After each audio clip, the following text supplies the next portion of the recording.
Assalamualaikum warahmatullahi wabarakatuh. Perkenalkan, nama saya Dava Arya Yowanasari dengan NIM 18106111130 dari kelas Hukum Laut F, Fakultas Hukum, Universitas Pembangunan Nasional Veteran Jakarta. Kali ini saya akan membahas mengenai penanggulangan ilegal, unregulated, dan unreported fishing di perairan Indonesia yang dilakukan oleh kapal asing.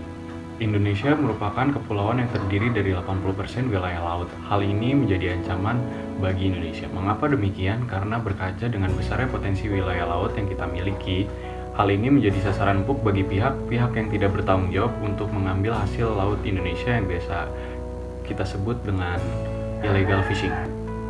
Illegal fishing merupakan penangkapan ikan yang dilakukan secara ilegal yang dilakukan oleh para pihak asing maupun warga negara Indonesia sendiri. Tindakan tersebut dilakukan dengan berbagai cara yang tidak sesuai dengan ketentuan Undang-Undang Nomor 45 Tahun 2009 tentang Perikanan. Selain itu, menurut FAO, tindak pidana di bidang perikanan atau illegal fishing disebut sebagai illegal, unregulated, and unreported fishing, yang berarti bahwa penangkapan ikan dilakukan secara ilegal, tidak dilaporkan, dan tidak sesuai dengan aturan yang telah ditetapkan. Keberadaan Undang-Undang Nomor 45 Tahun 2009 tentang Perikanan merupakan langkah positif dan menjadi landasan dalam memutus persoalan hukum yang terkait dengan illegal fishing.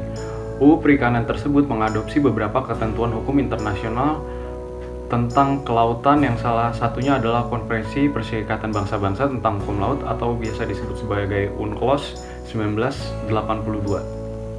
UNCLOS 1982 menempatkan Indonesia memiliki hak berdaulat atau sovereign rights untuk melakukan permanfaatan, konservasi, dan pengelolaan sumber daya ikan di zona ekonomi eksklusif dan laut lepas yang dilaksanakan berdasarkan persyaratan atau standar internasional yang berlaku. Penegakan hukum terhadap illegal fishing yang terdapat dalam UNCLOS 1982 yakni diatur dalam pasal 73. Untuk menegakkan hukum Indonesia, UU Perikanan ini juga dibentuk Pengadilan Perikanan yang berwenang memeriksa, mengadili, dan memutus tindak pidana bidang perikanan yang terjadi di wilayah pengelolaan perairan Republik Indonesia, baik yang dilakukan oleh warga negara Indonesia maupun warga negara asing. Para pelaku yang bersalah menurut undang-undang akan dijatuhi hukuman berupa sanksi administratif, pidana penjara, ataupun membayar denda. Selain sanksi-sanksi tersebut, Undang-Undang Nomor 45 Tahun 2009 tentang Perikanan mengatur dengan tegas pemberian sanksi berupa pembakaran atau penenggelaman kapal asing yang melakukan illegal fishing di wilayah perairan Republik Indonesia. Hal ini tercantum dalam pasal 69 ayat 4, bahwa dalam melakukan fungsi sebagai penyidik dan atau pengawas perikanan, penyidik dan atau pengawas perikanan dapat melakukan tindakan khusus berupa pembakaran dan atau penenggelaman kapal perikanan yang berbendera asing berdasarkan bukti permulaan yang cukup. Sebagai contoh kasus yang terjadi pada tahun 2015 di Provinsi Riau, terdapat 3 kapal nelayan asal Malaysia dibakar setelah terbukti melakukan pencurian ikan di perairan Kabupaten Bengkalis, Provinsi Riau. Pembakaran kapal ini dilakukan oleh Kejaksaan Negeri Bengkalis. Dalam kasus tersebut, 10 warga negara Malaysia terbukti bersalah dan divonis 8 tahun penjara dan denda 2 miliar.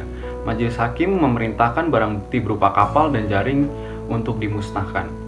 Dengan demikian dapat disimpulkan bahwa Indonesia merupakan negara maritim yang memiliki potensi sumber daya perikanan yang melimpah. Untuk mencegah terjadinya illegal fishing yang dilakukan pihak asing, pemerintah telah membuat regulasi mengenai hal tersebut yang diatur dalam Undang-Undang Nomor 45 Tahun 2009 tentang Perikanan yang merupakan sebuah pengimplementasian dari ketentuan UNCLOS 1982. Dalam UU Perikanan, Indonesia bertindak tegas untuk melakukan penenggelaman atau pembakaran terhadap kapal asing yang melakukan illegal fishing di wilayah Indonesia.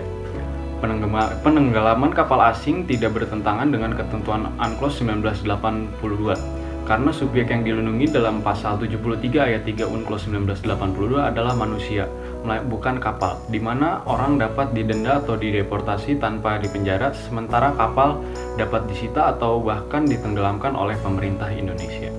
Demikian yang dapat saya sampaikan, kurang lebihnya mohon maaf. Semoga penyampaian saya dapat bermanfaat. Saya ucapkan terima kasih.